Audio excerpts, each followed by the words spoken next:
দাঁতনে প্রায় ৬০ বছরের প্রাচীন লক্ষ্মী পুজো ও মেলার উদ্বোধন হলো সোমবার সন্ধ্যায়। মণ্ডপের ফিতে কেটে ও মঙ্গল প্রদীপ প্রজ্বলন করে লক্ষ্মী পুজো ও মেলার সূচনা করলেন পশ্চিম মেদিনীপুর জেলা পরিষদের সভাধিপতি প্রতিভা মাইতি ও দাঁতনের বিধায়ক বিক্রম চন্দ্র প্রধান।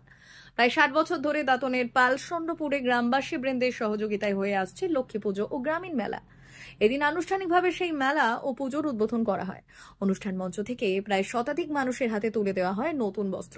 সভাধিপতি ও বিধায়কের পাশাপাশি উপস্থিত ছিলেন জেলা পরিষদের খাদ্য কর্মাধ্যক্ষ প্রতুল দাস, সুবিশিষ্ট ব্যক্তিত্ব দীপক ঘোষ সহ অন্যান্যরা।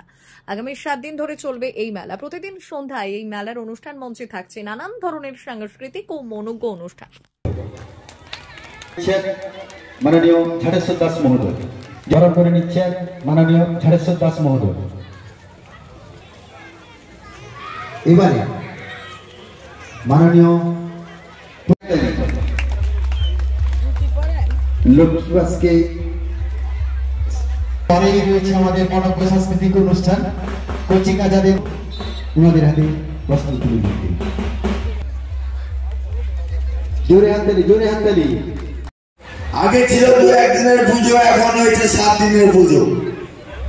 তাই গ্রামবাসীকে ধন্যবাদ জানাবো এত বড় একটা অনুষ্ঠান করার জন্য। যারা 60 বছর আগে কিনাকে বলছিলেন, যারা প্রতিষ্ঠা করেছিলেন এই লক্ষ্মী পুজো, তারা কেউ বেঁচে নেই। তাদেরকে আত্মার প্রতি আমরা শান্তি কামনা করছি। সবাই ভালো থাকুন, সুস্থ থাকুন। লক্ষ্মী পুজোর এই কয়েকদিনের আনন্দ দাঁতন ব্লকের মধ্যে সবচেয়ে বড় পুজো যদি হয়ে থাকে তাহলে আমাদের এই পালচন্দ্রপুর লক্ষ্মী পুজো। তাই সবাইকে আমি অভিনন্দন জানাচ্ছি। আসুন সবাই মিলে এই লক্ষ্মী পুজোকে উপভোগ করি এবং পালচন্দ্রপুর গ্রামবাসীকে আশীর্বাদ করি তারা যেন আগামী দিনে আরো ভালোভাবে লক্ষ্মী পুজো এগিয়ে নিয়ে যেতে পারে। আর কথা না বাড়িয়ে বাড়ি ফিরেন যে এটা বহু দিন থেকে চলে এসছে।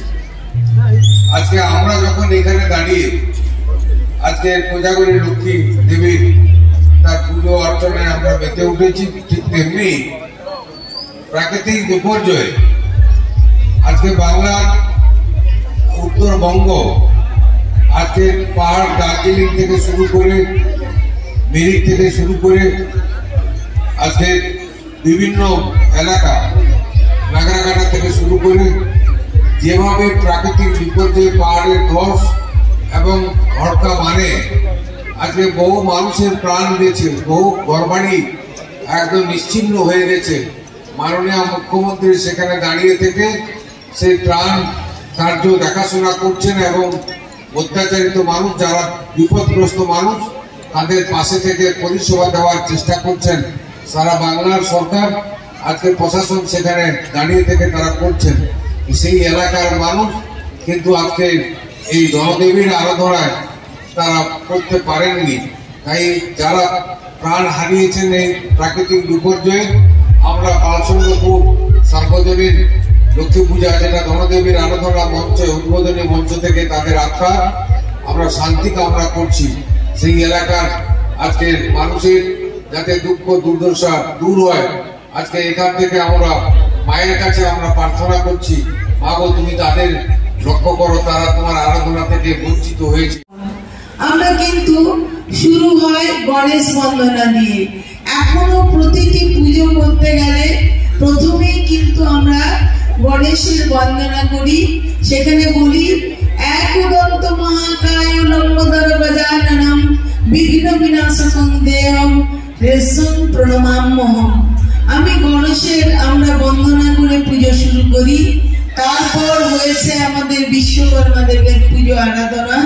তারপর কিন্তু আমরা মাতৃবন্দনায় আরাধনা করেছি। দীর্ঘ 7 দিন ধরে নবরাত্রি উদযাপন করে মাকে নিয়ে এসে বাঙালিদের শ্রেষ্ঠ উৎসব, সেই উৎসব পালিত হয়ে ধরাধাম একটা জনজোয়ারে পরিণত হয়েছে। মা লক্ষ্মী এসেছেন ঘরে ঘরে। মা লক্ষ্মী প্রতিটি ঘরে আরাধিত হয় এবং আমরা কিন্তু সব মায়ের একই রূপ। আমরা সেই লক্ষ্মী মাকে প্রণাম করেই বলি সর্বমঙ্গল মঙ্গলে শিবে সর্বার্থ সাধিকে শরণ্যে ত্রম্বকে গৌরী নারায়ণী নমস্তুতে সৃষ্টি স্থিতি বিনাশায় সর্বভূতে সনাতনী গুণশ্রয়ে গুণময়ে নারায়ণী নমস্তুতে।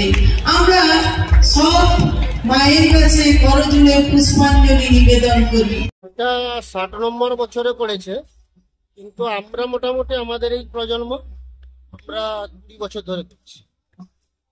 কারা উপস্থিত ছিলেন, কিভাবে উদ্বোধন করলেন? আজকে উদ্বোধনে উপস্থিত ছিলেন জেলা সভাধিপতি প্রতিভা মাইতি মহোদয়া, উপস্থিত ছিলেন আমাদের বিধায়ক উত্তমচন্দ্র প্রধান মহোদয়, উপস্থিত ছিলেন জেলা খাদ্য কর্মাধ্যক্ষ প্রতুল চন্দ্র দাস মহাশয়, উপস্থিত ছিলেন আমাদের পঞ্চায়েত দাঁতন 1 পঞ্চায়েত সমিতির পূর্ত কর্মাধ্যক্ষ দীপক ঘোষ মহাশয়, উপস্থিত ছিলেন আমাদের এখানকার বিশিষ্ট সমাজসেবী চিন্ময় পড়া মহাশয় এবং আমাদের গ্রামের কিছু বিজ্ঞজন ও জ্ঞানীগুণী। কি নাম আপনার? আমার নাম অভিজিৎ। ওরা অনেক প্রায় 70-80 জন মতো মানুষকে বস্ত্র তুলে দেয়। কি নাম আপনার? অমনিকান্ত সিট। 399 hotel and restaurant, Narayangarh bypass, Paschim Medinipur. আমাদের এখানে সকাল, দুপুর ও রাত্রিকালীন আহারের সুব্যবস্থা রয়েছে। সকালের টিফিনে পাবেন স্ন্যাক্স, পরোটা, আলুর paratha, bread omelette, bread toast, dosa, idli, sambar vada সহ অন্যান্য আইটেম। দুপুরের খাবারে পাবেন ভেজ ও নন ভেজ আইটেম, লাউ চিংড়ি, চিংড়ি মালাইকারি ও ইলিশের নানান পদ, ভাত, খাসি ও মুরগির মাংস। রাতের খাবারে থাকছে একাধিক ইন্ডিয়ান ও নন ইন্ডিয়ান সুস্বাদু ও সুস্বাস্থ্যকর খাবার। সুলভ মূল্যে ও পরিচ্ছন্ন খাবারের একটাই ঠিকানা, P99 hotel and restaurant, Narayangarh bypass, Narayangarh, পশ্চিম মেদিনীপুর। বিশেষ দ্রষ্টব্য, আমাদের এখানে সকল অনুষ্ঠানে খাবারের অর্ডার নেওয়া হয়।